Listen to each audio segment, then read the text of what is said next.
Rappin' with ReefBum is sponsored by Bulk Reef Supply and Ecotech Marine.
Hey everybody, and welcome back to another episode of Rappin' with ReefBum. I'm your host, Keith Berkelhamer.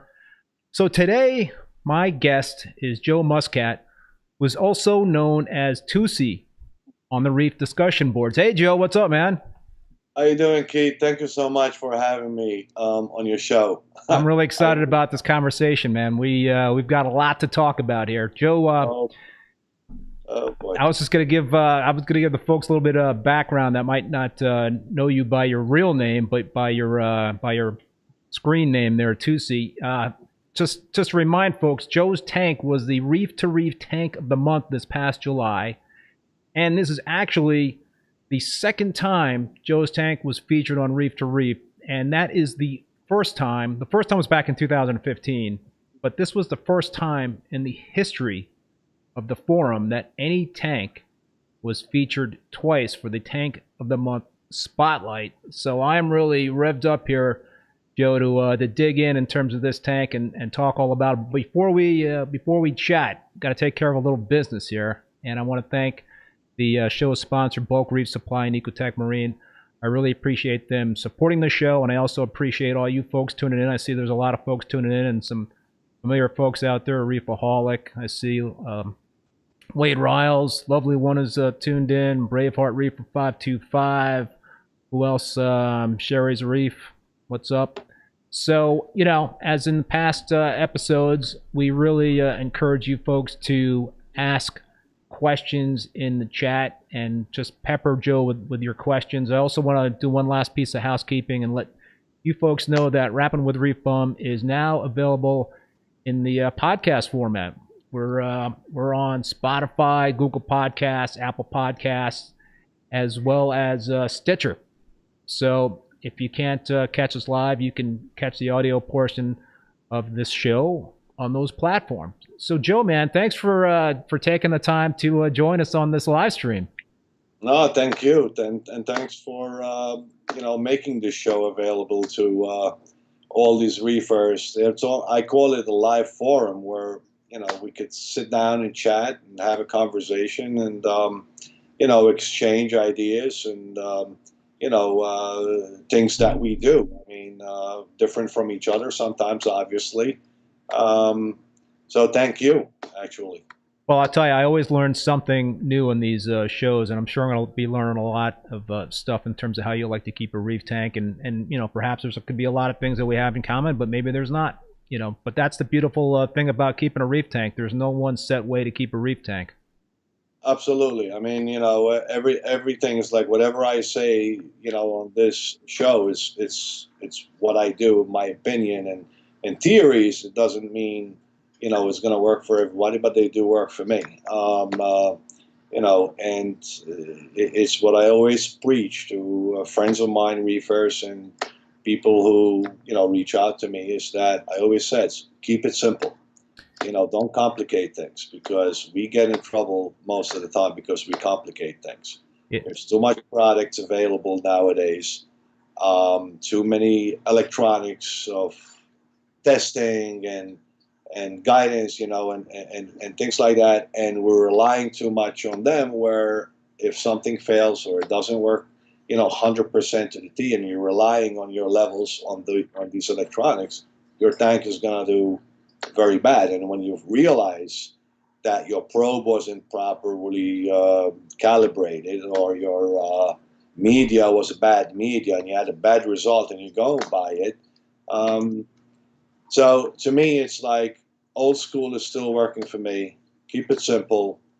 Double check everything. You want to use electronics, still double check it with testing your water, your calcium, your alkalinity, your magnesium, the old fashioned way, to double check your piece of electronic, thing. So yeah, it's. You're not getting any arguments from me. I'm an old school guy myself. I consider myself old school, but yeah, I like to use technology, but I don't lean on it too heavily. It's good to have, like, for the every day when you're at work, you kind of see, on your phone, what your levels are, what your pH is at, or whatever. But I tell you, I have them all. I don't rely on it 100%. I still do multiple tests a week, manually. I still check everything. And maybe that's the reason why I didn't have as many problems maybe that I could have had. I don't know. But yeah, no, I hear you. I do some manual testing myself just to make sure that things are not. I got a refractometer, so it's pretty easy to just quickly whip that out and make sure your salinity is okay versus what you're reading on the controller.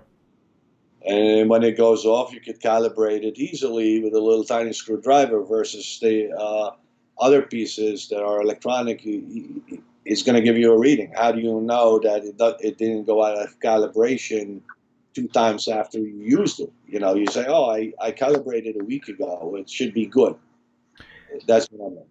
So, Joe, folks, I just want to make sure that everybody makes sure that they smash that like button so more people can find that stream. So we got a whole bunch of people that are watching right now, and I'm sure we're going to have some more folks coming in. But make sure you hit that like button so more people can find this live stream. So, Joe, how did you get started in reef keeping? How did this all start for you?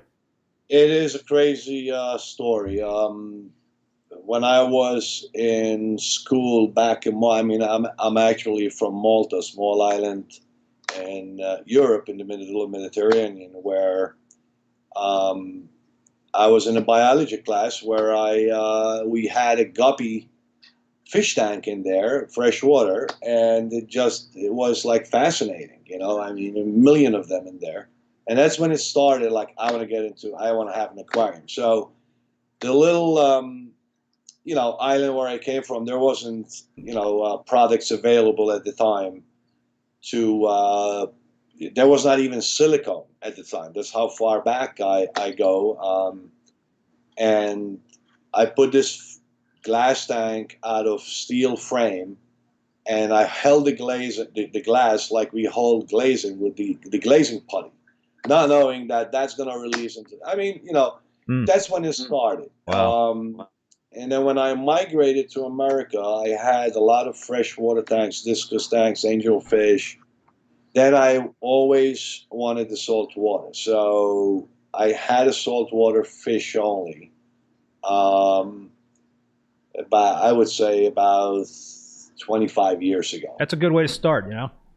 You know, and then we went to a pet store, and I was, you know, always looking at these reefs, you know, and this movement in the water. And it was like, I was fascinated with it, but I didn't know anything.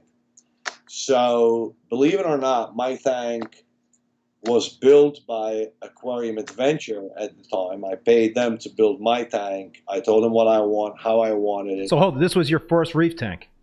This is the only reef tank I ever had. Wow. And that's right. That's the one right behind you. Yeah, and we did it in between 2007 2008, and we custom built it in Texas. It's a closed loop system because I was not into SPS at the time. I wanted, you know, all euphyllius, and I didn't want power heads. I wanted a clean looking tank. So that's why we did the closed loop. So all the flow comes from underneath and some from above. But then, you know, I get tired of things. I get tired of, you know, everything was growing, overgrowing. It's like, okay, it's time for a change. So that I started getting into SPS maybe about, I don't know, maybe 7 years ago. I'm going to start showing video of your tank right here while you're talking, so you keep talking. Yeah, no problem. And then I needed more water flow, you know, so that's where all the power heads came in. And I think I got 6 or 8 power heads in the tank to get more flow. But if I was to do it today, I think the rock work will be a little bit different because less rock or yeah, I would have done less rock, so this way I'll get more flow through the SPS. So my tank is very challenging because peninsula tank. One, you know, it's also very deep, very high, and to get light through to the bottom is very hard, you know, because the corals cover everything on the top. So I try to achieve the look by having some still euphyllius where maybe they don't need as much light lower on the bottom, you know, to have that, you know, choices of corals, let's say, because I like everything. Then, you know, the other thing was my, how do I keep the temperature in my water with 400 watt metal halides on the tank, yep. you know, blasting away, and it's in my office. So my office is freaking, you know, a sauna when those things, you know. And I used to have a chiller in my office humming and going all day long and all night long. And that's when I reached out to Tradewind Chillers, and I said, listen, you guys got to build me a custom chiller to sit outside. He goes, well, we've never done it. So, well, there's always a first. You're going to build one. And I tell you, it was the best investment I've ever done. I mean, you know, piping it was difficult because, you know, the room was finished, everything is done, the tank is in. How do I get water to go outside and go back into the tank? Yep. My chiller is about 50 feet away from my fish tank. Wow, that's a long run. Yeah. It's a long run. So I got a massive pump, you know, in another room, you know, in my equipment room and boiler room for the house, where it's going because you need a huge pump to push that water back and forth. But it works. I mean, I'm not saying I don't have issues. Everybody gets issues with the tank, but for the majority, it's done very well for me. I can't complain. I mean, so how many gallons? What are the dimensions of this Peninsula tank? The tank is 60 by 28 high by 24. It's about 180. You know, obviously with the rock is less than 180 in gallons. It has a very, very small sump. It's a simple, very, very simple system. But it works because the key is what I always said, keep it simple. Keep your level steady. and everything will work. I call it like diabetes. I mean, people who are sick with diabetes, that's how they live a normal life. Keep their levels perfectly. Right. And this is the same thing with the tank. When you start having elevated alkalinity, drop this, drop that, that's where you're going to get in trouble. So this being your first reef tank, it's pretty darn impressive if you ask me. I mean, you went pretty big for your first reef tank, right? You know, usually folks might start off smaller with a, you know, like a 40 gallon or 50 gallon, 60, whatever it is. I mean, I think my first reef tank was a 90 gallon reef tank, but you went big. Did you have anybody that was like a mentor to you in terms of keeping a successful reef tank? Yeah, the guy who worked for Aquarium Adventure, I mean, I always called him, he was a marine biologist because he knew so much about reefs and husbandry and flow and things like that. He was the one who did the tank at the beginning. He's the one who led me and taught me, you know, all the tricks, and always says, he says, keep it simple. You know, that was the philosophy, keep it simple.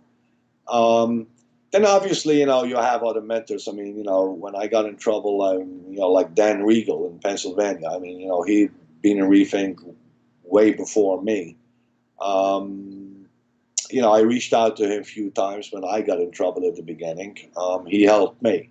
And it's a nice community. I mean, you know, you always look to ask. Don't be afraid to ask. And that's what I even put it up on Reef of the Month on Reef to Reef. I said, you know, don't be embarrassed to ask a question, because, you know, that's when you fail, is when you don't ask. You know, so I don't want to sound like I knew it all or I know I don't. I'm just a typical regular reefer, but I'm very anal on what I do, and I pay attention to it every day and check on it every day. And I think part of the success is that.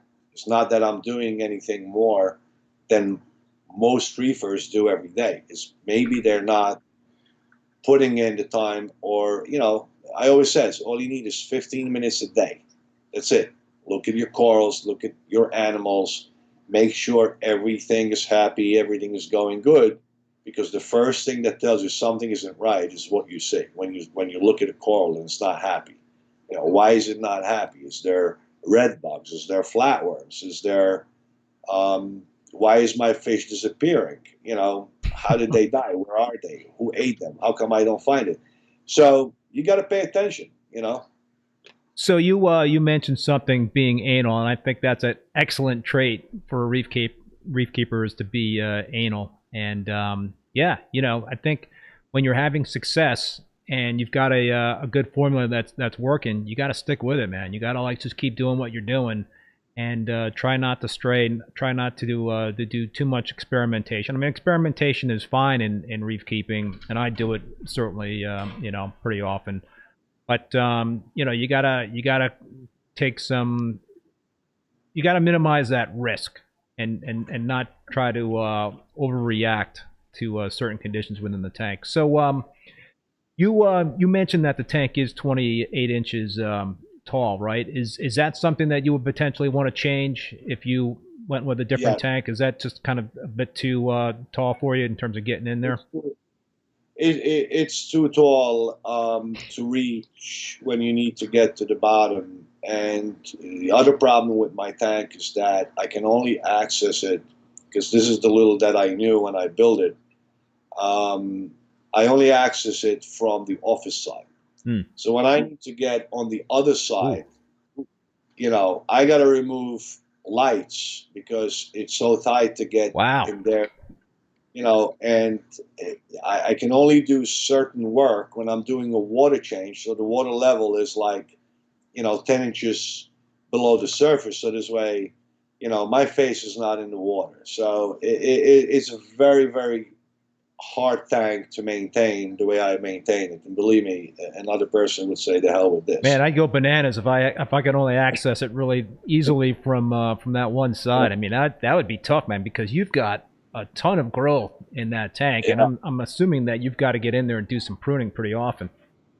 I was doing pruning before I sent you this last video. That's why on the video maybe some viewers saw fresh glue on some rock, is because this past Sunday, for example, I was cleaning it up a little bit to send you this video, and let me tell you, I killed myself. You know, I was down here literally 12 hours. Wow.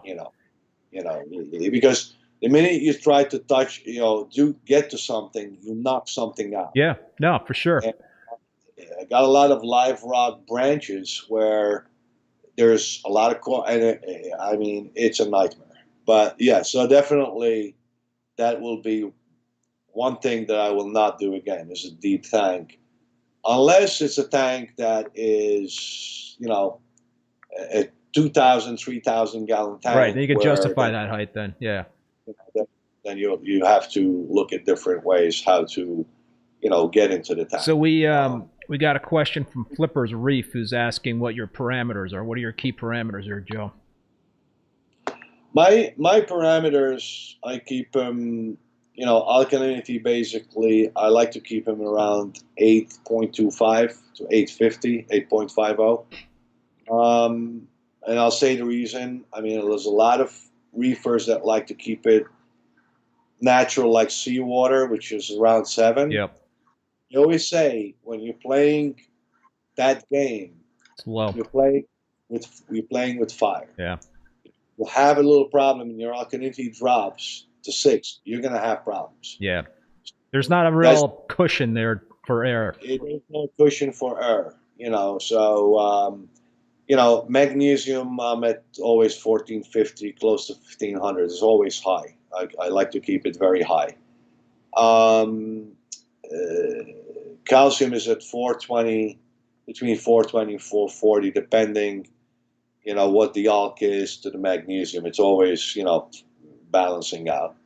And then, obviously I'll dose, iodine, I keep it below 1. Potassium, I keep it about 380. You're dosing potassium? Yeah. What about your nitrates and phosphate levels? Nitrates, I like to keep them at 5 ppm. Right now they're actually a little high. They creeped up on me a little bit, and phosphates at 0.02 to almost 0. Yeah. The reason I don't like it 0, even though a lot of SPS guys claim 0 is the best color you're going to get, is because how can we test below 0? Yeah. So how do we know how lower than 0 we are? We only know how to read a positive number. So if I was at 0.01, I know that I'm the closest to 0. Yeah. But, It's tough. I mean, phosphate, to get a reliable test on phosphate is tough. I test close to 0 myself pretty often, but I get a little cyano here or there, or I see some algae going here or there, and the corals are looking fine. So I know I've got some phosphates in the tank. They're probably just getting taken up by the corals. Right. And so as long as you're not bottoming out and but like you said before, it's all about observation too. So if you're going to see some pale colors in your corals, then that could be a big sign that your phosphates may indeed be 0. Exactly. It's when I get 0 numbers, I almost get very nervous because I don't know how low it is. I mean, I ran into problems one time because I never thought that I could have 0 nitrates. My tank is 14 years old. I mean, it's the same old sand bed. I don't vacuum it. I mean, they're detritus. I mean, how could I have 0 nitrates? Yeah. And sure enough, I was 0, and I was way below 0 because I started dosing nitrates, and I don't know, it took me weeks to get a reading. And you're using the I'll show the equipment video that you shot for us. You're using, it'll come up in about 20 seconds, but you're using the Paxbellum for nutrient control primarily. You've got the Paxbellum arid algae reactor, and so do you dose anything specifically for that in terms of iron to help the chaeto, or is it pretty much you're dosing nitrates when needed? I do those iron with I can't pronounce the word molybdenum or whatever the hell Yeah. it is, you know, Yep. which is a liquid that is sold with the reactor. Yeah, the I Pax spoke. Bellum iron and yep. Yeah, I spoke with the owner of Pax Bellum, very nice gentleman, Tristan. and yeah, very nice. I mean, very helpful, and he's the one who told me, you know, what to do and how to do it, and so on and so forth.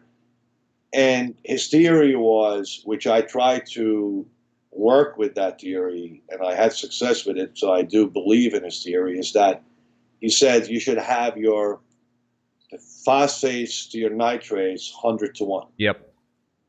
So if you're at 0.05 phosphates at 5 ppm of nitrates, you're there, you know. But we get in trouble when with the nitrates. The nitrates tend to shoot up a lot faster than phosphates. That's at least in my experience in my tank for some reason or another. But that's where I like to be. I like to be at 100 to 1 ratio. And I've seen some comments in the chat here, and they were kind of guessing that you were using a calcium reactor. And then when we showed that video, they that was confirmed that you are using a calcium reactor. Why using the calcium reactor versus, say, dosing 2 parts? Is too high of a demand? It would be too high, and it's very costly. I truly believe that if I was to, I thought about it, to be honest with you. I've thought about switching back to dosing, you know, chemicals instead of a reactor, Yep. because I think I can have the tank more accurate as far as levels are concerned.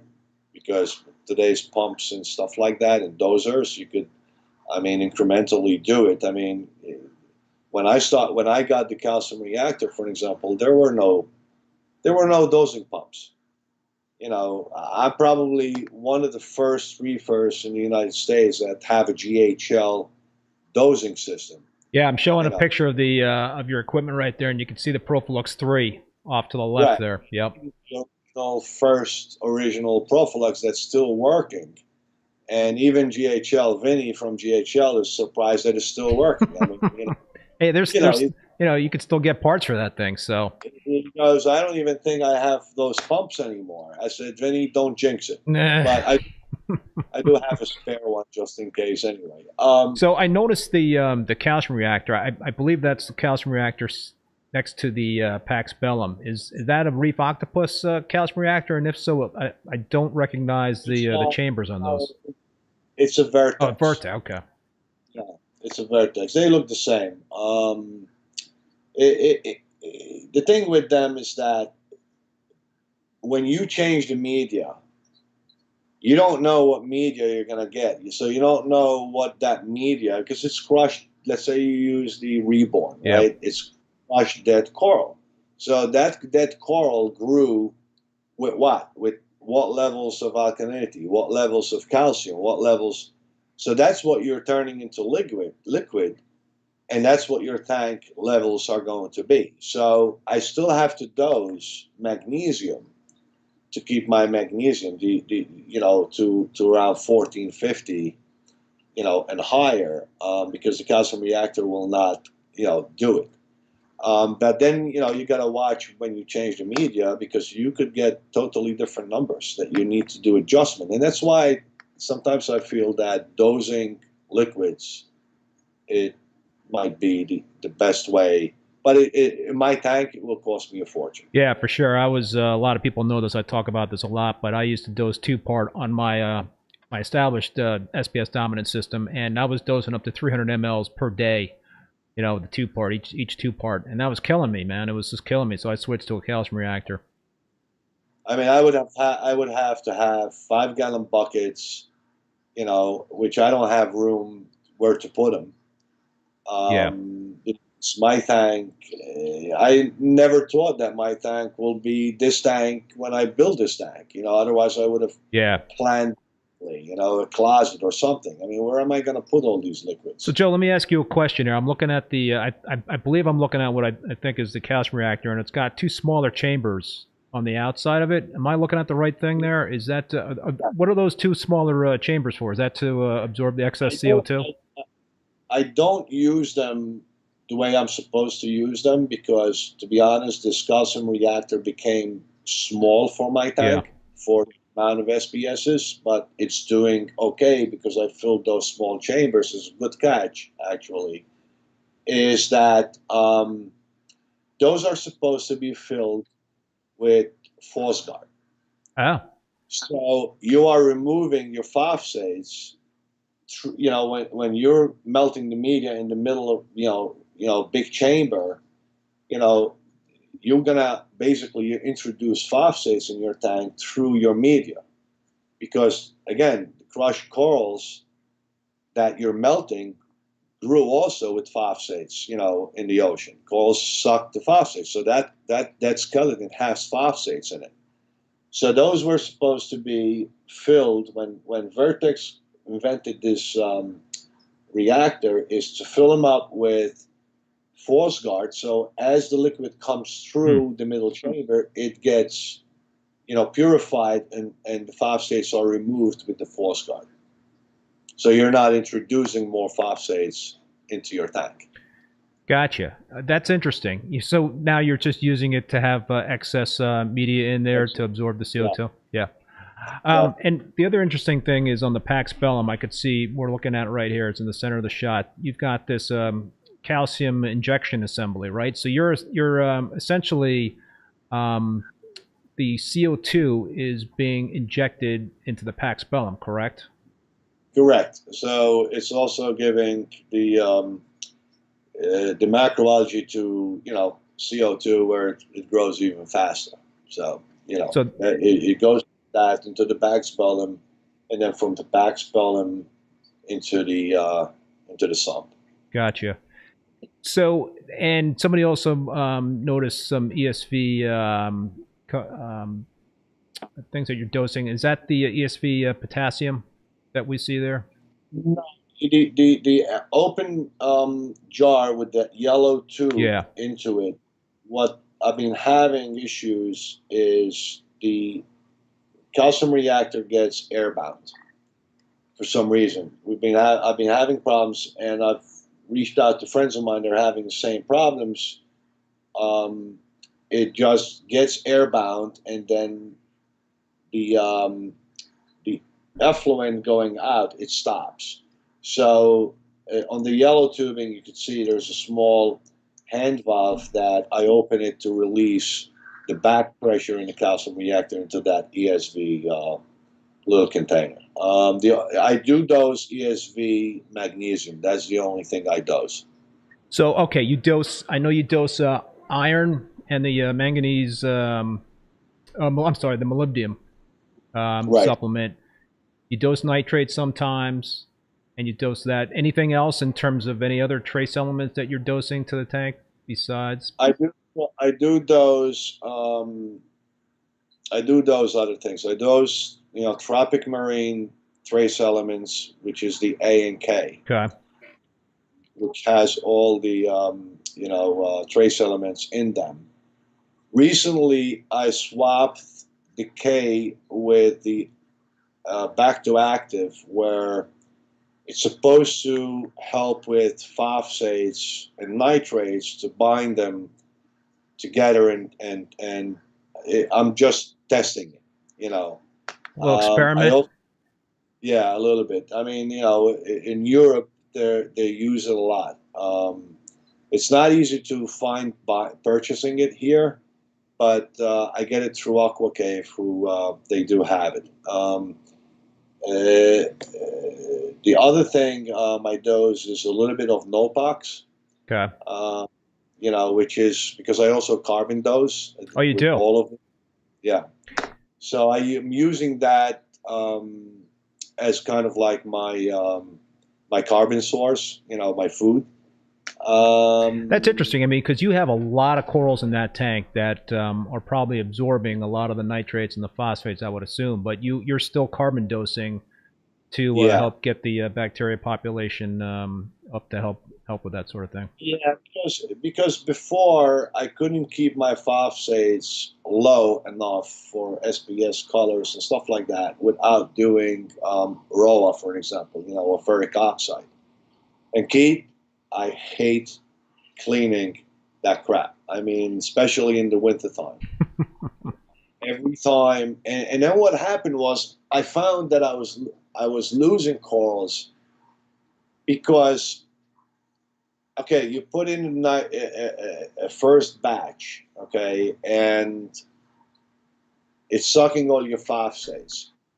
If you don't test the effluent coming out of the ROA, you're not going to know when that ROA, for example, went bad. Then boom, you start getting readings, which means you need to replace it. Now, I replaced, half of it new, I left half of it old, so I don't shock the system. I lost SPSs every time I put ROA in. Yeah. And I said, because it was too much drastic changes where you are stripping the water, overnight, basically. That's been my experience using it too. So that's why I started carbon dosing, got the Ultra Reactor, and I have not used ROA in at least, I would say, 2 years. But I do have a reactor with denitrate, rocks in there also, where, it does help with the nitrates and more areas for bacteria to grow on. And it works. I mean, I don't use anything except this system where don't have to dose anything to lower a level. I actually have to dose to raise a level.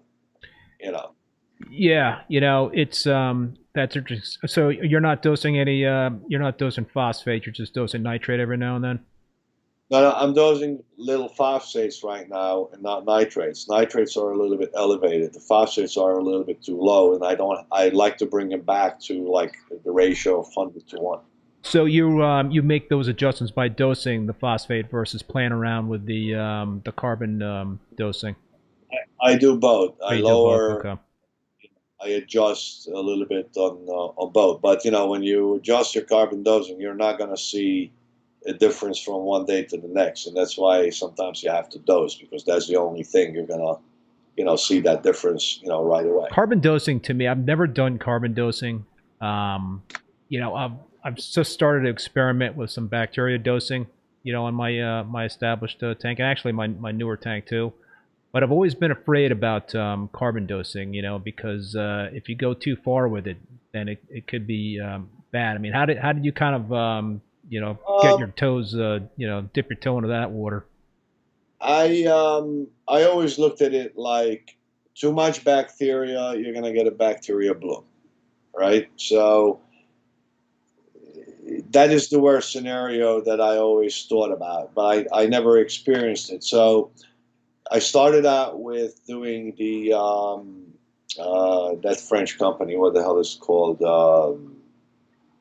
With the tree vase. But then I was told when I started it, don't expect macroalgae in your tank.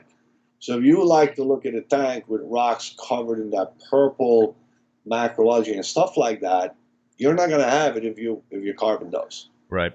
Most of it, which I said I can care less about that. I just need to. So I started slow, and then I started adding different type of bacteria. So this bacteria, microbacter, this, that, and the other, because it's always good to introduce different type of bacteria. But that's how I did it. I never ever had a problem with. But again, my tank is old, so there's so much for that bacteria in my tank to be, munching on. Yep. Versus like a less established tank, you're dosing, bacteria, and the bacteria is like saying, "Wait a second, there's nothing to eat here," What back do you mentioned MB7? Are you dosing MB7 and anything else? The other one is, let me see. You don't know this right off the top of your head, Joe? I got so many things in my head. The other one I use is the Bioptim, the Prodabio, which it's a French company, I believe, and it comes in all these little vials where you crack and you Yep. and you throw them in sumps, and then it's basically one is a bacteria. You could also buy the food for it. They come in pairs, so you could put one and with 3, and you do it every 2 weeks. I don't do the food; I just throw the bacteria. I let the Nopox be the source and what have you to be the food for it. Yeah, I've noticed myself, and I've been doing it for a couple of months now in terms of dosing bacteria, and I'm dosing MB7 and Microbacter Clean.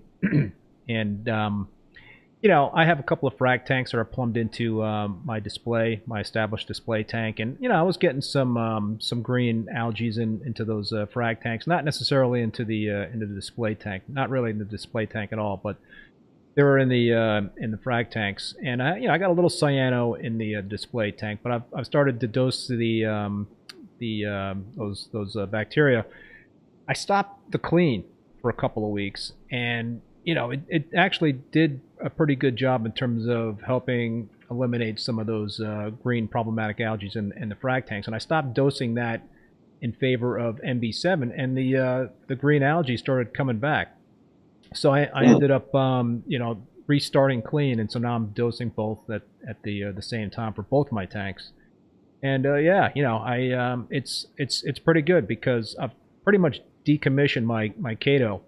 I had a refugium on the established tank, so it pretty much took out my Cato Morpha. I think the clean probably was what since that is more effective versus green algae.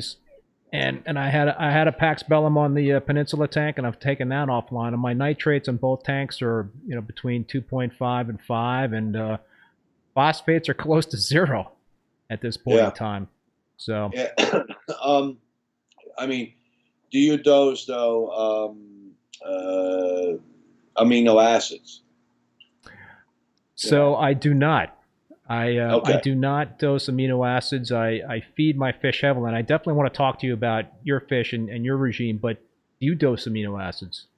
No, that's what I was going to say, because if, let's say, you have slime and algae and you're dosing amino acid, you're actually, fueling it even more. I never dosed amino acid in my life. I don't feed my tank except I feed my fish. So it's not like I'm not one of those guys that I'm going with the pump, and pumping food in this coral and pumping in that coral. Corals eat, and whatever liquids. I don't purify my food. I don't do pellets. I don't do dry food. I only do frozen mysis and shrimps and things like that. And so I'm starting to show pictures of your fish, Joe, which are pretty awesome. But go ahead, keep going. There's enough amino acids, I feel, in the food itself, in these frozen foods themselves, that I don't need to add more amino acid every other day into my tank, and then bam, you got an algae problem, or bam, you got a slime problem. I mean, I don't want to brag because I'm not a bragger, but through all these years, and I've never had slime. If I did have slime, maybe I had a 2-inch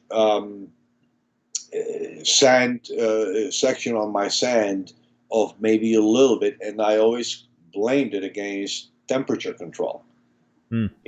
Temperatures for some reason swung 2-3 degrees, and that's when I realized that is my chiller working properly. I mean, I had a problem with my chiller where I had to put more refrigerant in it. But for the majority, I never get slime. Don't ever had hair algae even when the tank was cycling. So I don't know. Maybe I was lucky. So yeah, all right. You and I are on the same page in terms of amino acids. I really don't use them at all, and I've had similar experiences in terms of, I'll get some cyano. I've had some dino, outbreaks after dosing coral food and aminos. So my philosophy is, and it sounds like you have a similar philosophy, is keep the fish fat and happy. Feed the fish a lot. So Yeah. What do you feed your fish, and how often? I feed once a day. When I used to keep Antius, I used to feed twice a day because Antius like to be fed, more frequently. Yep. So I don't have many Antius. I think I only have 4. I feed once a day, only frozen feed. If it's spirulina, brine shrimp, I mix them all together, and uh, all kind. I like to put in like 5 all hikari blend, frozen cubes, let them melt, mix them together, and just dump it in there. I mean, I probably feed about 6 to 8 cubes a day in that one shot. Well, And believe it or not, I throw it in there, Keith, and in less than a minute it's gone.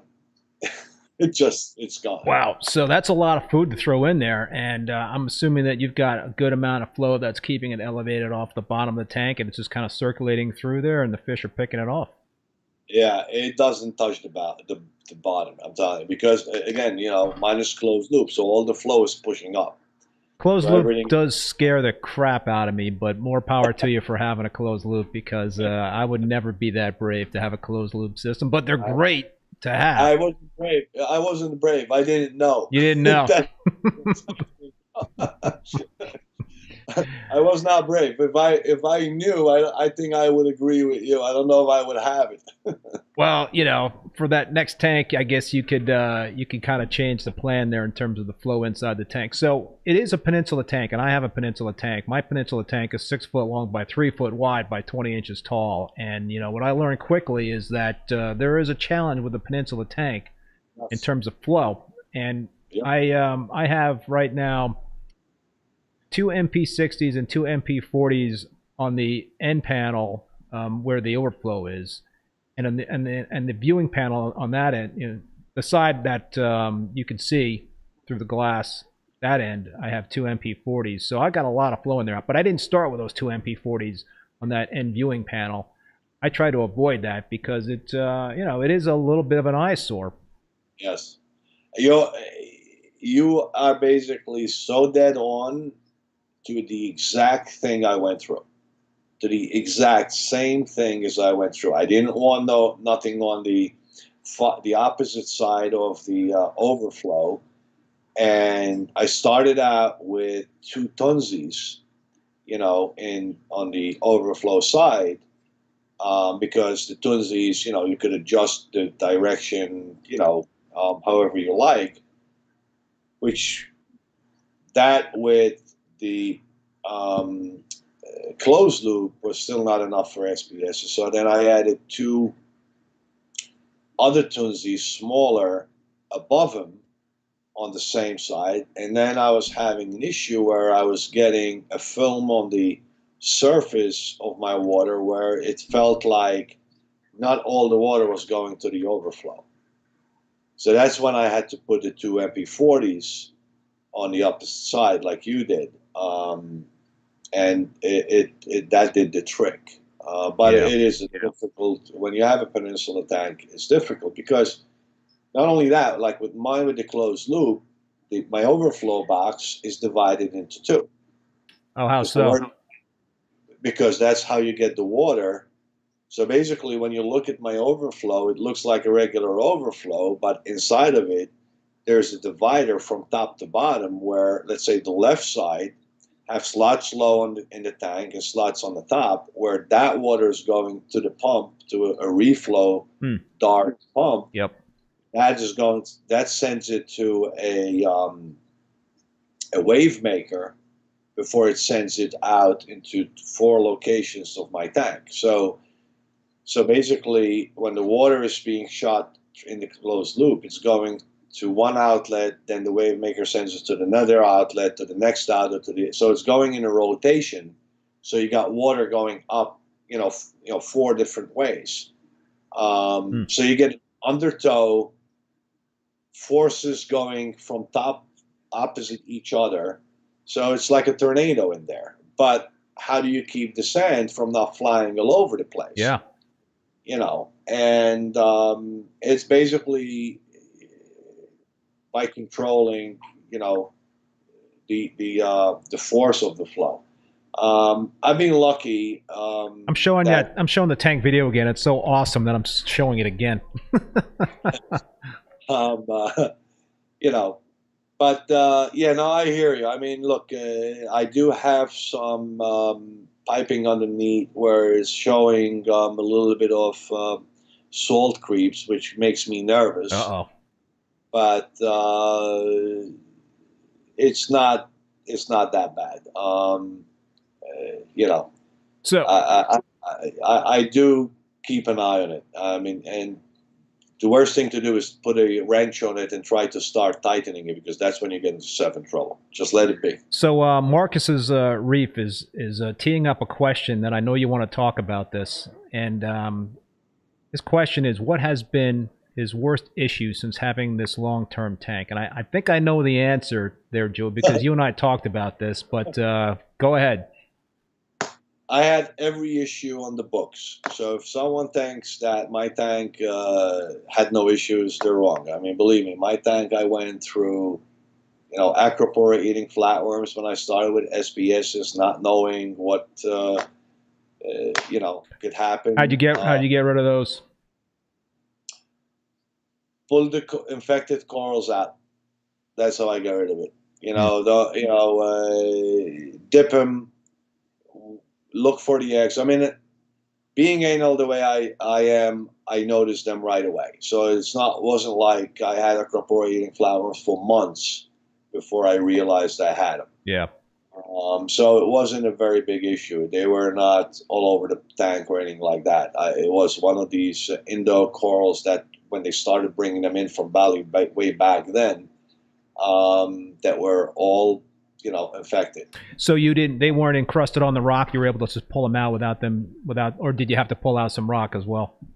I basically, the way I install my corals, and that's the reason why a lot of them are on branches, is so when I get a coral, I glue the coral to a rock. Yep. Then the rock to the rock work. So if I need to pull that coral out, I can pull that coral with that rock, and I don't affect the incrustation, the encrusting part of the coral. I've seen hobbies where they take a plug and they glue it onto the main rock of the tank. Now, how do you pull that coral out? It's impossible. Do you know Abe from Coral Euphoria? He's got this really cool system where he's, I don't know what you call it, but he's basically got each acropora colony on a disc, a plug. Maybe it's a large disc, and he's got these things in his main rock where they're holes, and so you can he could slip in each. It's like a big frag plug, but with a big tile on it, and so he can put the stem into these holes, and when he could just take any colony out. That's a pretty cool idea. That's a very cool idea. I mean, it worked for me when I started gluing them like that. Because at the beginning I was gluing, like we're saying, I was gluing a frag plug to the main rock, and it crusts on it. And now, how are you going to take it out? You're going to snip it out.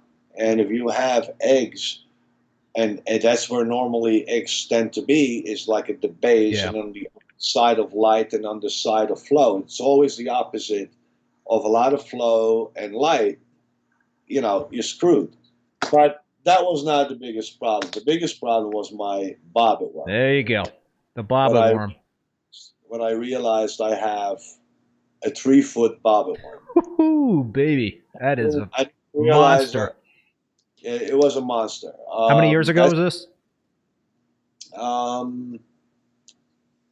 I would say about, I don't know, 4 years. Hmm.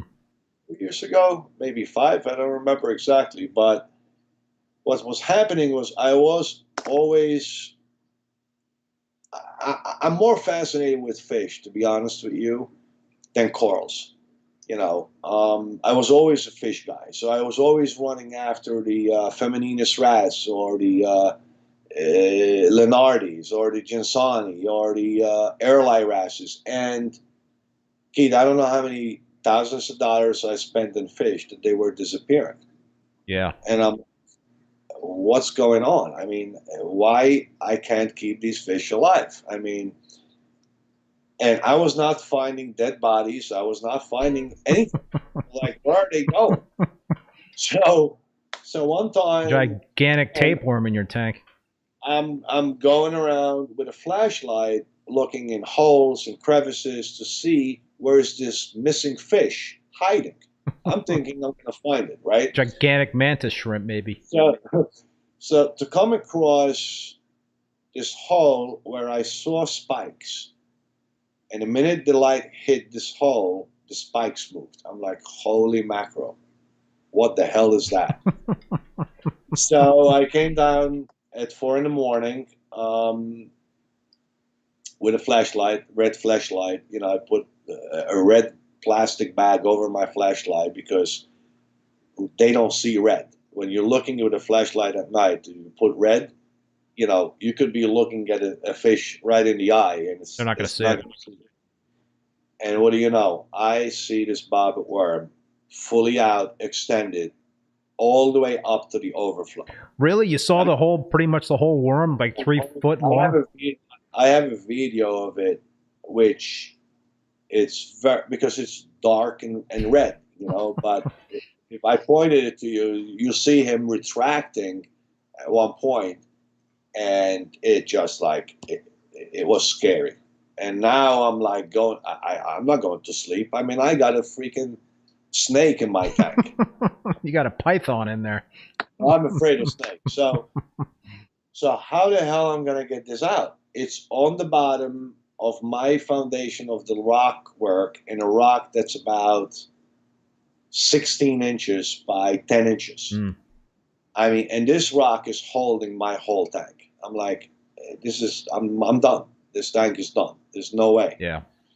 So can't put a trap in the tank to get that thing, right? You can, but the problem is these bobbit worms.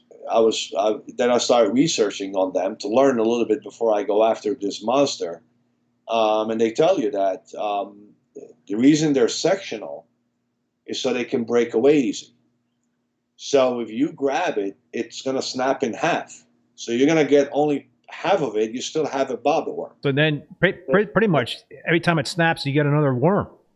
Right. They regenerate a head. And so then I kept studying him night after night to see his movement, what he does, where he goes, what is he eating. And one time he comes across, I mean, they go under the sand and pop up. That's how they get fish in the sand. That's how they get fish sleeping. He popped up on the other side of the tank. How deep? Just before you keep going, how deep is your sand bed? It's about 2.5 inches. Okay. 3 inches. So I said, this is the time to catch him because he was on the other side. The other side was easy to pull the Slimer out where I have all the torches. He was like in that. So when you were into the tank and removing corals or whatnot in the middle of the night, was this bobbit worm still hanging around, or did it just retreat? He still hung around there, and I put this big tweezers on him, and he escaped. I mean, the thing was fighting like an eel. Oh man! And I didn't want to squeeze too hard because I didn't want to break him. He escaped. He went back to the other side into the same hole. I'm like, oh God. So it took me a week. I had to dismantle. I had to set up my whole office with all kind of water containers, which I was filling through water changes for 3 weeks from my tank, keep another skimmer in there, lights in there to keep that water going. So this way, when I'm ready, when I have enough water, I start removing corals into these containers because I need to empty 3/4 of my tank. What you see, I have to come out. Wow. And, I mean, there is all this documented on Reef to Reef on my post if anybody is interested, and they would see this worm coming out of this rock. Oh, you got pictures on Reef to Reef of the bobble worm? Yeah, of the bobble worm.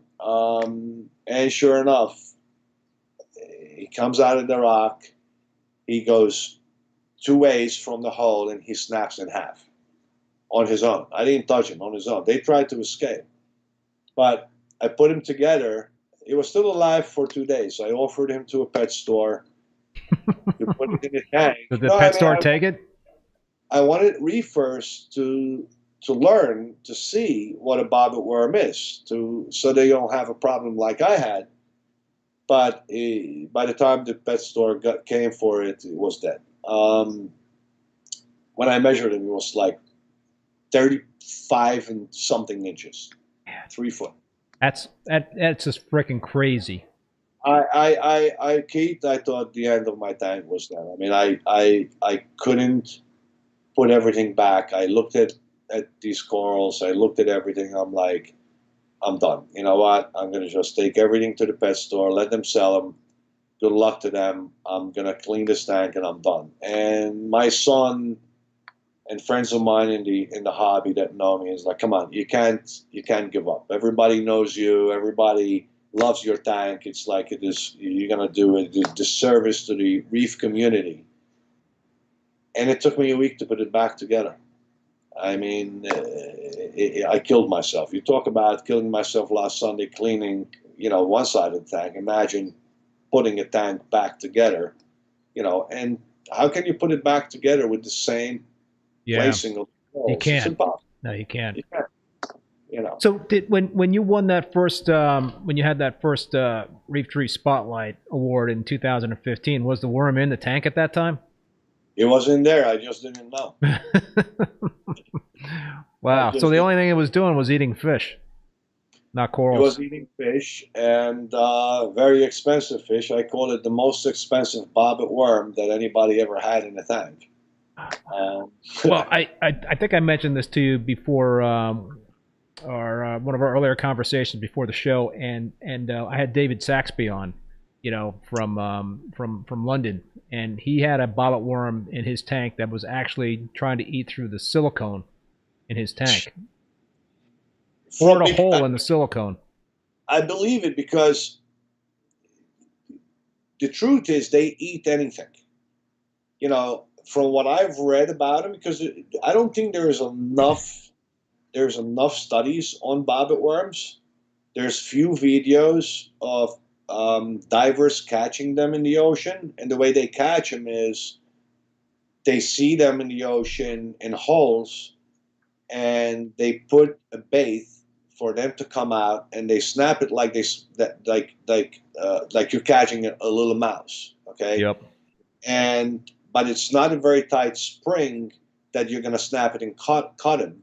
And then they put a balloon on a hook, and the balloon is putting pressure slowly with want to go to the surface and pulling this bobbit worm out slowly. And there are videos that these bobbit worms could get up to 8 feet. And the truth is, Joe, I'm gonna have nightmares now tonight because of this story. They are like a sonar. They don't have eyes, so it's not like they see. They have like sonar, and they basically sense movement in the water. So actually, when I saw him out at night, what was he doing all the way up to the overflow? Because think about it, the overflow, the water is making noise. I had a lot of GSP at the time growing over the overflow. Yep. It's moving in the water. He's munching away at my GSP. So a tasty snack. With Mr. Saxby, I was like, why was he eating his silicone? I mean, I don't know. I mean, that's a very tough task to answer. Like, why? I mean, silicone. Yeah, I do not have the answer to that, and I guess you would have to ask the worm that question. But I'm pretty sure that worm is dead. Yeah. Let's talk about something else here, Joe, and that is that you've got a very mature reef tank right now, and I'm showing one of the pictures of your tank. And I've considered doing something kind of radical to my tank, which is very much grown in, but I'm still kind of debating what to do with it. But do you have any plans at this point in time to do some major pruning, or are you pretty much at the point now where you're just you got a routine down in terms of some corals maybe you're taking out a coral here or there or pruning? Are you talking any major aquascaping in the future? I think you've been talking to my buddy Charlie Tuna behind my back, and I don't know about it about you, because it's funny. I was talking with him, and I'm like, Charlie, I'm thinking of finding a week that I could take off and emptying the whole tank and rescaping everything and put back the corals, but in a different landscape. Because, like I said at the beginning of the show, I feel like I have too much rock, and with the metal halides, I'm learning that, like, Theniuses and stuff like that, they don't actually require as much light as that I'm giving them. Yeah. So yes, I've been thinking about, basically, I want a new look. Everybody knows my tank for these years. Maybe it's time for me to recreate a new look TUSI tank. Maybe I'll get Reef to Reef Tank of the Month for the third time. With the same tank. With the same tank, but it will be a different look. So yes. What are you playing around with in your head? I mean, I've played around with some ideas. I've always admired these negative space aquascape tanks, but they're very, very minimalistic in terms of the live rock in there. Do you have anything specific in mind, or? It's more open. It's similar to kind of look that I would try to achieve the same look overall, but with more openness, where in between the middle of it, it will have more branching, more water flow going right through, lower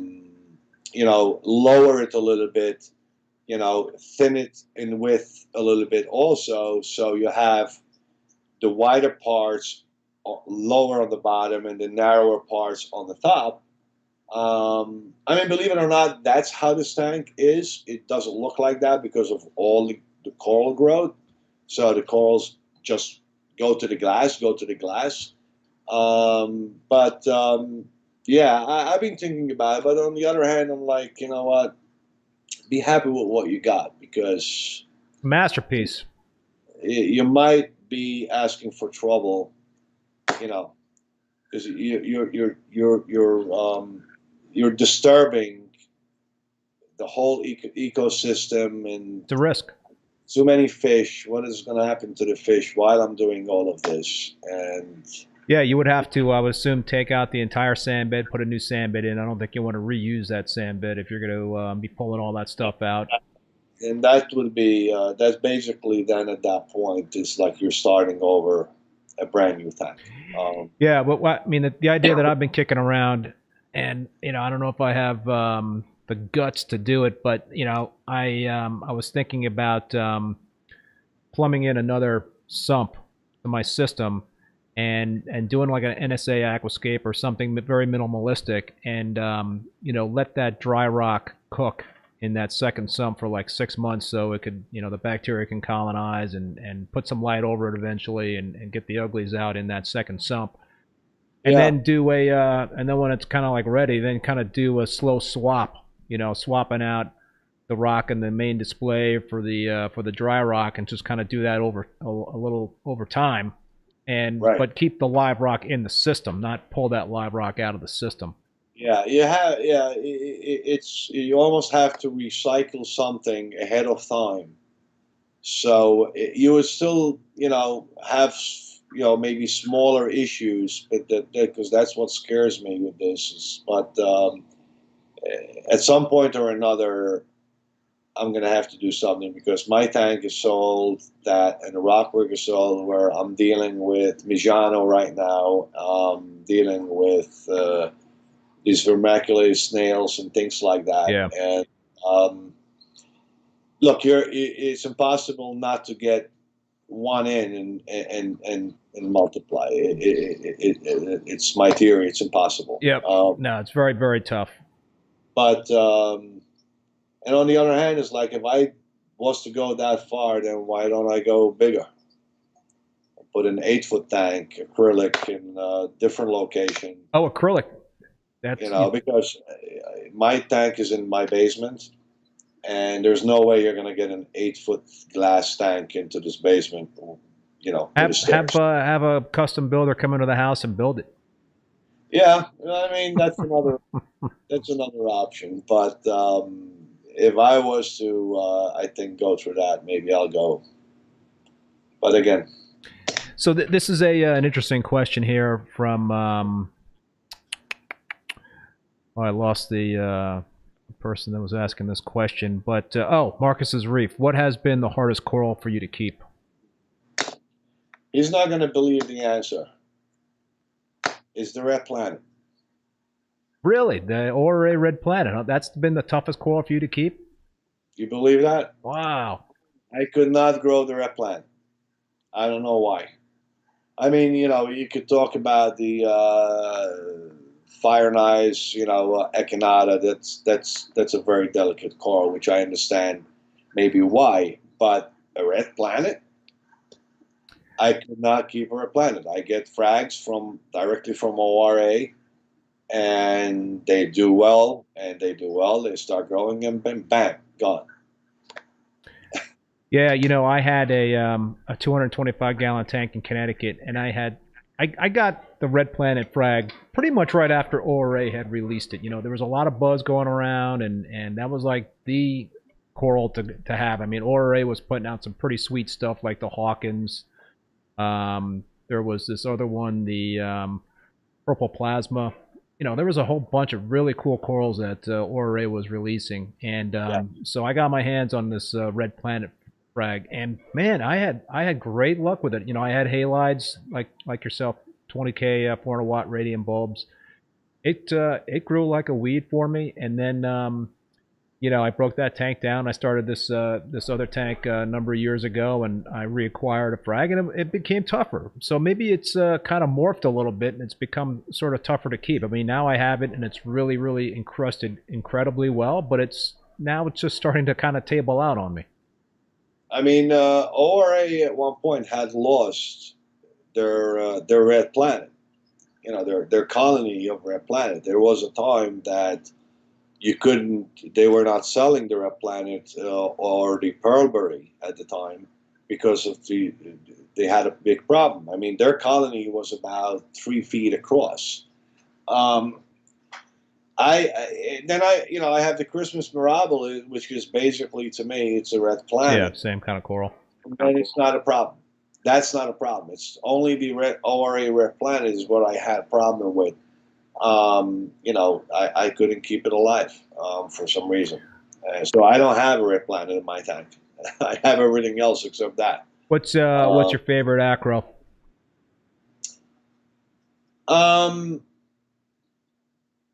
It's a tough question. What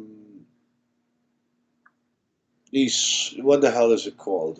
That neon green, deep water, Shaharosai.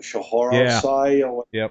Yep. I love that coral. It's a smooth skin, very bright. I used to have. You look at pictures of my tank way back then. I used to have a table that was about 16 inches across of it on the top of my tank. It was like a halo. That I had a pair of yellow clown gobies that used to lay eggs in it and killed it. That's how I lost that table. So now I'm regrowing it. I'm very excited actually because it's looking happy, and so it's a simple simple smooth skin green, not a rainbow genius. Maybe some of the viewers expect me to say, not the rainbow splice Millie as maybe some. I'm not that fancy. I have those I corals. can't afford that believe me. coral. I am growing one, from a quarter of an inch. I mean, because that's how big it was when I purchased it for almost $1,000. But to me, having that coral is almost like to have a coral that's in the trend more than anything. But as far as like I'm saying, this green, I love this coral. It's one of my favorites. Producer Reef, hey TUSI, I hope you get your orange coral again. I forgot the name. It's your signature. What's he talking about there, TUSI? He's talking about the rainbow TUSI rainbow granulosa, I think. Okay. Which I had sold few frags to a few other reefers, and I had not given it that name. This other person, Graham in Maryland, maybe he's watching. I sold it to him for a very lousy cheap price, where he grew it and he loves it, and he called me to tell me that he's going to give it the name. I said, go ahead, and that's where that name came from. But not too many have it. I mean, I actually don't have it anymore. Well, Retro Reef says it's got a small frag of it. So when you're ready, he says, buddy. Then we're gonna make a swap because I'm gonna try to get one back. My buddy Joe Bonimo also have a piece for me because he have it. I have to look that up. I got to see what that looks like. Graham, I forgot what's his screen name on Reef to Reef. He has Graham. Incredible. Yeah, I know what you're talking about. Incredible collection. I mean, the man has an incredible. He has it. He's the one that gave it the name. Ah, gotcha. So, Joe, when and if you do this kind of new tank or a redo or whatnot, any thought to switching to LEDs, or are you sticking with halides? It's a very hard question to answer. I mean, there are, like I have this frag tank where I have the radions and the Kessels. And I'm going to show a video of this frag tank. We've got that too. So that's and the colors that I see on the same corals that I get from my tank into that tank are amazing, are truly amazing. I can tell you, if I was to do radion LEDs on my display tank, my tank will look, more than incredible, because yeah, the halides and the T5s, they don't give you that same, coloration. So the answer is, did I think about it? Yes. Am I going to switch? Probably not. Not yet. Because then it becomes the question, what do you use? Which fixtures do you use? It's another thing I would need to learn. Like, what is my corals going to need for light, like in terms of intensity, colors? They're used to metal halides. Halides, as far as light, corals can absorb the UVs. They can handle it. They can adjust to it a lot more faster than LEDs. LED fries corals if you're not careful. So eventually, down the road, I will probably have no choice, because we're probably not going to even find light bulbs anymore. Yes, I know some folks out there that are hoarding metal halide light bulbs, and I should probably be one of them. Probably one of them, because I probably have, I already, I probably have 10 light bulbs, stored, and, power sources and light fixtures, just in case. But probably is going to be all for nothing, because you can't even sell them at that point, because no one is going to have them fixtures to buy it from you. And but yeah, I don't think it's going to happen anytime soon, though. Yeah, I hear you. I've been using middle halides and T5s for about 25 years, something like that. For 26 years, I've been reefing for 27 years. So last year I started that new Peninsula tank and I put LEDs on it. You know, and that was tough because I knew middle halides would be tried and true, but I've got 6 GHL Mitras running on that tank, and I like them a lot. You know, it's different. It took me a lot of time to get used to that look, but what I did, go ahead. I thought about it. When I thought about, like, there was a time that when I saw the colors of my frag tank, I'm like, I got excited. I'm like, imagine if I do my tank with these lights, how much nicer it's going to look. And I hit up Vinny at GHL in Cali, and if I do it, I think it will be exactly with the lights you have, the Mitra GHL, because you could adjust those clusters differently. There's a lot more, and even if one goes bad, you could replace it. It's not like replacing the whole fixture.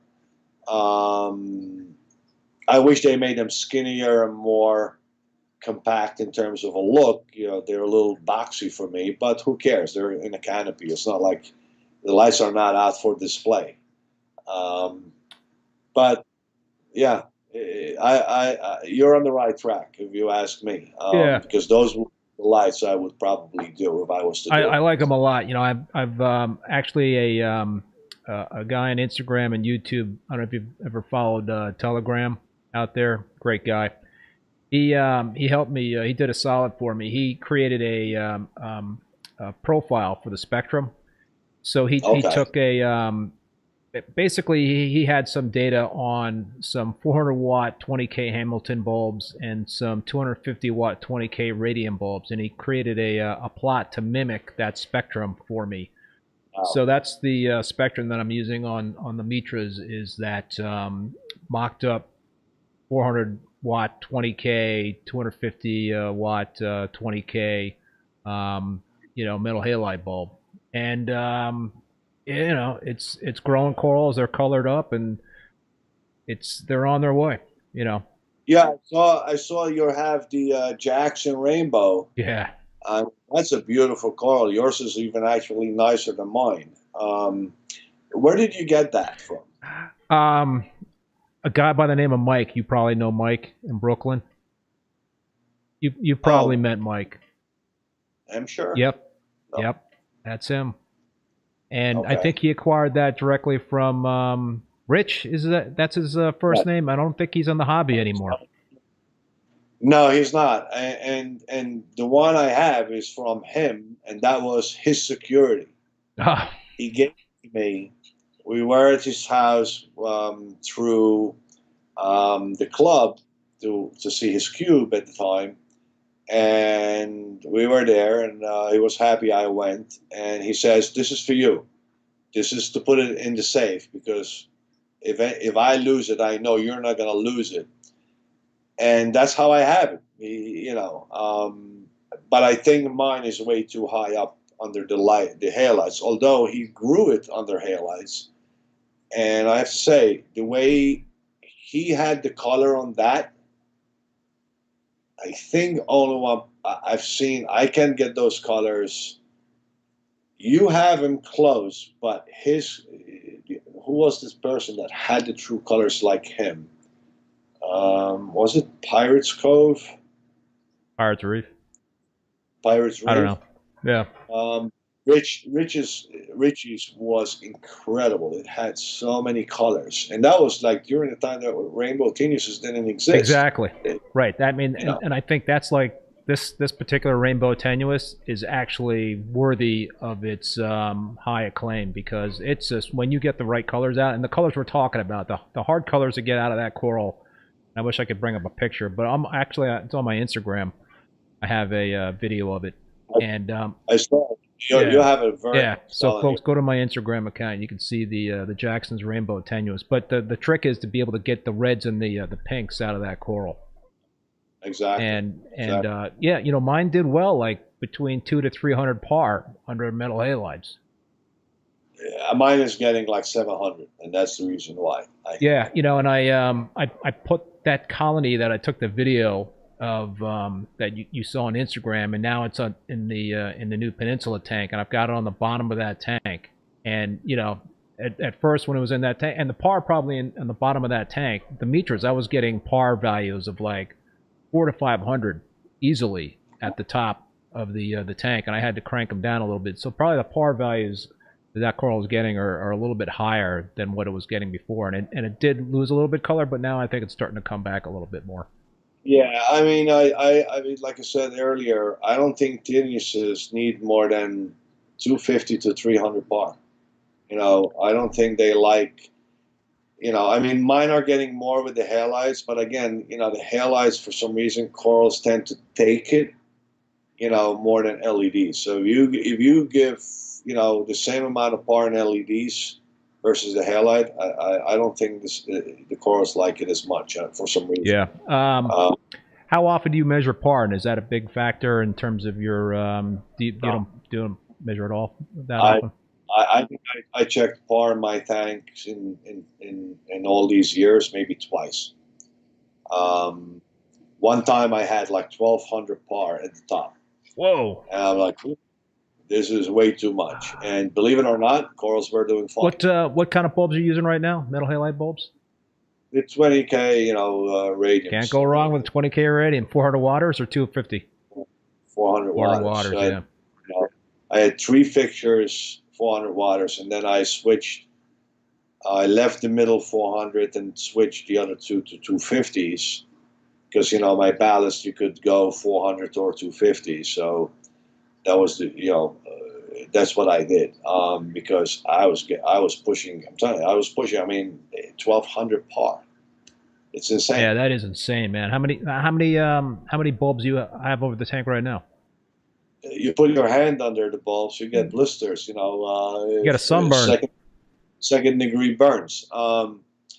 I got 3 bulbs right now with 4 T5s and 2 5-foot LED strips and 4 8-inch LED blues on each metal halide. So there is some blue LEDs in the core of the middle of the tank. The T5s consist of 2 blue plus, 1 super actinic, and 1, I believe, Fiji pink. So I could get the pinks to look like the way I like to see them. Yep. And then the halides. Yeah, it's they're a tough bulb to knock, other than the heat issues, and I guess you're managing that with the outdoor chiller. So my electric meter is not happy about that. Yeah, when I used to be in Connecticut, my electric bill routinely in the summertime was like $800-900. I was like, youch, that's not cheap. That's what mine is. It is 900,000. And the average bill, the cheapest bill I get in the wintertime for this, which is majority, is my tank and my chiller and my mixing, water tank, because I have a station where I have constant ready-made water at all times. So there's so many pumps running and electric running. It's probably, my tank is probably costing me about $450 a month, just the tank. Yeah. That's what I would say is the average. Yeah. Well, in the summertime, it's to 1,000. That's overall the whole house, but it's crazy. Well, it's a piece of art you got going on there, Joe, and I think it's got to be money well spent. Yeah, well, it's my therapy, so it's better to spend it in my tank than to give it to some doctor that's not gonna give me some story about how I should live my life. So you're living your life the way you want to, right? I'm gonna live my life the way I want. I'm gonna buy the fish I like, and I'm gonna buy the coral I like, and I'm gonna enjoy it, and that's what I do. That's why my friend tells me all the time, you're nuts to keep buying the same fish for $1,000. That's dying on you. I'm like, it's not dying. Something is going on, and that was the bobber worm. Well, it made for an awesome story. That's for sure. Something you will never forget for the rest of your life. sometimes I feel like I have another one in there, but I'm not missing fish. So that's what calms me down. It's like, Joe, you're not missing fish. You're okay. You know, I in the new tank, I put live rock in that new tank to start off, and you know, I did a couple of baths in terms of some high salinity water to kind of flush out some pests, and I did flush out a mantis shrimp and some Wow. pistol shrimps, but one mantis shrimp did make it survive, but I was able to pull the rock out and get that mantis shrimp out, but there is a very large worm in there, and I believe it is a bristle worm. But you know, now you got me thinking there, Joe, that I gotta go and ID the bobbit worm. You But have to look at the head, and you have to look at. I'm not missing any Uh, fish though. Fish are not perish. You know, and they're not getting knocked well, off. it depends how big he is. It I looks mean, like, you know, maybe I don't know, 4 or 5 inches right now, but that's not going to eat fish because the fish is bigger than I'm him. assuming that But bobbit worms do start off with that size, right? my bobbit worm was 2 fingers thick, and you know, Yeah, but you know, I'm assuming though that got into your tank when it was very small. it must have been very small. I mean, if your bristle worm is like pinkish red, Yeah, I don't. It's a bristle worm. yeah, that's what I think it is. My bobbit worm was more dark brown. You know, like very brown, almost on the blacker side. Yeah, I gotta get a red light in there, and The pistol shrimps, at first I had one. I don't know how he got into my tank because I used to hear him clicking, and I always thought that maybe it's a mantis. But my favorite fish, believe it or not, is the Dragula goby. oh no kid. So all these exotic fish, to me, they're just again trend and what I like to see. But the Dragula goby was always fascinating for me. And it took me many years until I met, I forgot this guy's name, at Reef Palooza many years ago. And I said to him, I don't know why can't I keep a Dragula goby longer than a couple of months. He goes, does it have a pistol shrimp? I said, no. He goes, it needs a pistol Yeah, shrimp. And I have a pair of them, a pair of pistol shrimps with one Dragula. Um, they're fascinating, and the clicking, and you know. So if you hear clicking to find that pistol shrimp, put a goby.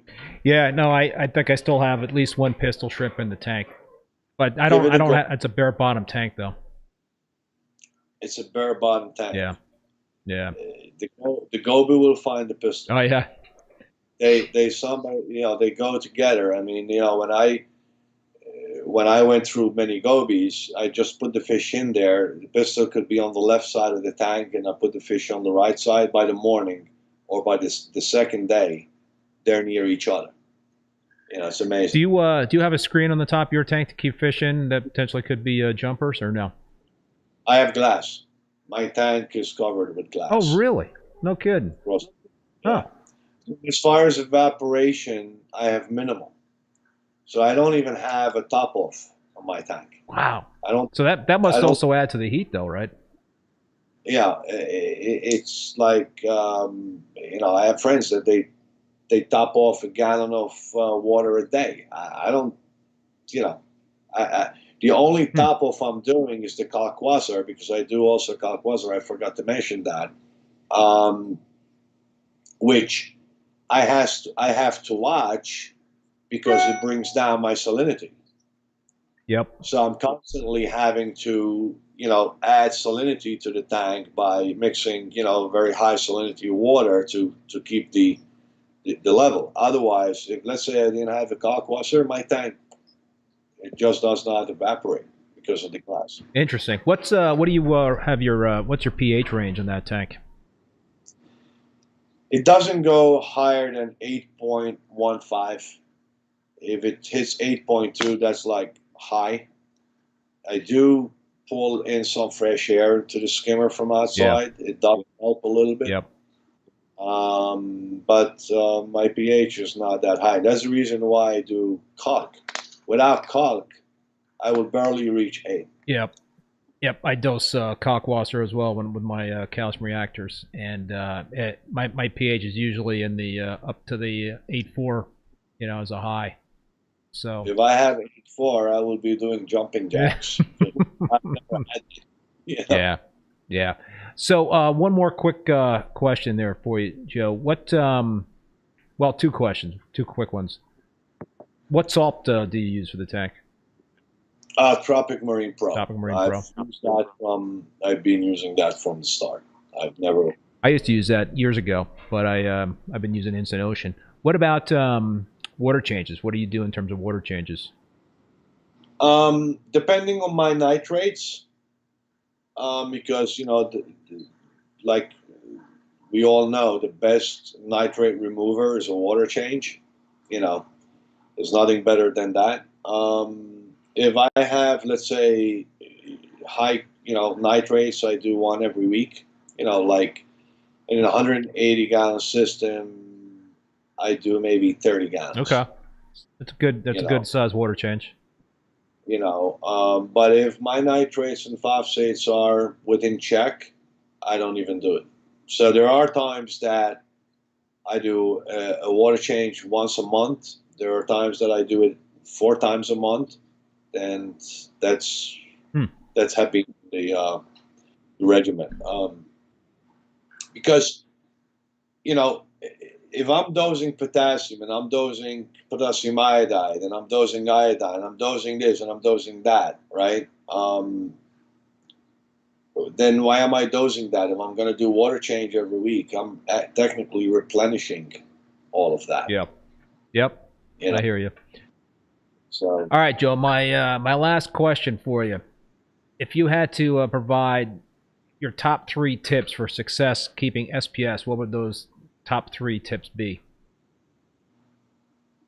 Keep it simple and keep your levels as close to whatever those levels you might choose. I'm not going to say keep alkalinity at 8 is better than 7, or keeping 7 is better than 8 or 9 or 10. Whatever you choose. Corals do adjust to numbers, but you got to keep it steady. You got to keep it in line. Stability is key. Stability is key. If you keep everything stable, don't run after these chemicals that are coming out in the market every day. You could do this A, B, and C for color, and those trace elements, don't dose a lot, because you don't need to do a lot if you're doing water changes. 5 ml a day, 4 ml a day is just to keep the trace elements, elevated to a point. But when you start dosing for colors, that's what you're dosing. You're dosing basically potassium iodide, things like that in a separate bottle, and some other trace elements when you maybe already. So just simple. The 3 keys: calcium, alkalinity, magnesium, little trace elements, whatever company you feel comfortable with, and let it run. Let it run. We complicate, I'm telling you. We fail because we complicate our own way of doing things. We want to do like my friend is doing. You want to do like this guy is doing. Everybody, look at the success. They Photoshop the picture. You think that home record doesn't look as beautiful as this other one. And that's where you fail, because you'll do something stupid that you will, that's my philosophy. It's pick one method and stick with it. Stick with it, simple.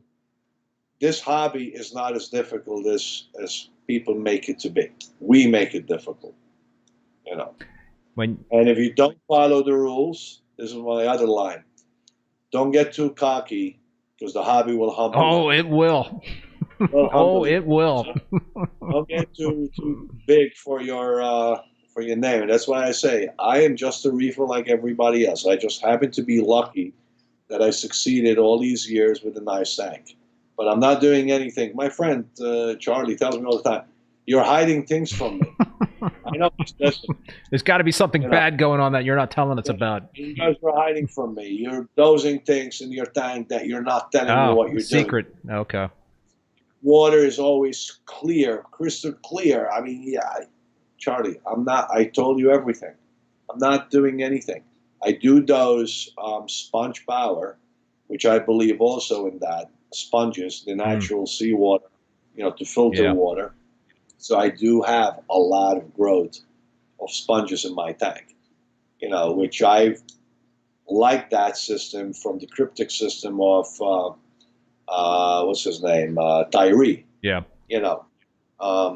So I do recommend that that reefers should dose things like sponge power. It helps with the sponges, and it helps the tank, and it helps the whole chemistry of it. Other than that, it's just let it roll. Don't panic, let it roll. One last question from a viewer, Marcus's Reef, and I was going to ask you this question as well. What about UV? Do you use UV? I do have a 57-watt UV. If you ask me, do you think it does anything? The answer is I don't know. You run 24/7? I run it 24/7. I ran my tank for at least 3 years without it, and I don't think I see a difference. The one thing I like about the UV, I've just started running one after many years not having a UV, and I had a bout of dinos on the new tank, and I put a UV on that, and then knocked it right out.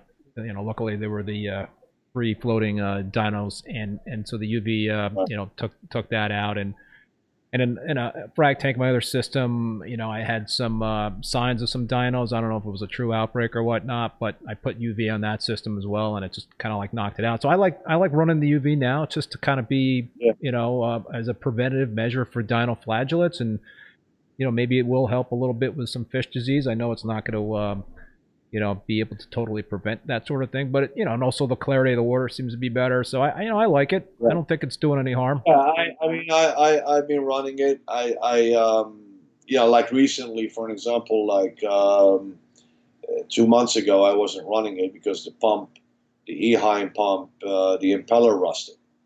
And I had I was seeing algae grow, like little tiny algae grow on the rocks. I'm like, what's going on? Why am I getting algae? I'm testing my nitrates, this, that, and the other, and then bam, is the too much iron that was coming, whatever, from the impeller, from the rust of the impeller. And that's another sign when you start seeing algae growing, things like that. Check your impellers, check your pumps, because this is not the first time I've had it in my tank. The calcium reactor impeller, I don't know how many times. This Eheim pump, same thing. You gotta watch that. Gotta watch it, because that rust is basically iron going into your water, and you know what iron is going to do when you start seeing your green gets greener on your corals. You got way too much iron. Yeah, there you go. Good pro tip. One time I read about colors. How can you achieve colors in SPSs? What your water levels and certain things need to be. And green is iron. So what is the hardest color to keep in a tank? It's not the reds. Iodine will create the reds, and potassium creates the blues, and the iron creates the green. It's how can you keep a yellow and a purple? So the hardest color to keep is the purple. So what was the first early on SPS? It was the purple monster. Love the purple monster. Okay, now you can't find it, right? It's an OG, but a real purple monster is the most beautiful coral because it has that purple color, which is very hard to do. So you could be looking at a purple monster, and you say that's not a purple monster because it will look blue. Because again, the chemicals in the water. So, another theory is like if you have green corals that one day they're looking gold and yellowy and a phase of green, and then another week they're green. Something is going on in your pumps. That's something I never thought about, but that's an awesome tip to think about. Yeah, if you're getting more vibrant green, then something could be up with your rusty magnet or something. Yeah, something is fueling. Iron is, you got too much iron in the water. I mean, there are test kits out there, which I have them for iron, but the home test kits, they're not accurate. It's very hard. You have to have a very high level of iron in your water, which at that point you will have hairology longer than my hair. And mine. To, to show on your home kit. So it would be something that you have to send out. Interesting. All right. Well, listen, Joe. I think we're gonna wrap this up, and this has been an awesome chat, and I really appreciate you taking all this time to sit down with us and answer all the questions that I had and some of the questions from the viewers out there. I had a blast. We got to do this again. Absolutely, man. We're gonna do this when you tear that tank down and rescape it. We'll go through the whole thing there. Maybe you and I could do that together. Hold each other's hands through this thing. I don't know. You're not far away from Long Island, are you? I'm about 8 hours away or something, but well, depends on what part of Long Island you're from. But if you're in the lower part, then maybe 6. But yeah. So anyway, listen, Joe, it was great to get to know you, and yeah, I would love to have you back on and talk Reef again. No, thank you, Keith. Thank you so much for having me, and thanks for everybody who joined in and took the time to watch this tonight. And I really, really enjoyed having this conversation, and I hope that we'll do it again one day. So if anybody has any questions, I'm sure you could drop them in the comments on this video, or reach out to Joe on Reef to Reef. His username is TUSI. That's T as in Tom, U, S as in Sally, I, right? TUSI. Yep. That's how you can find him on Reef to Reef.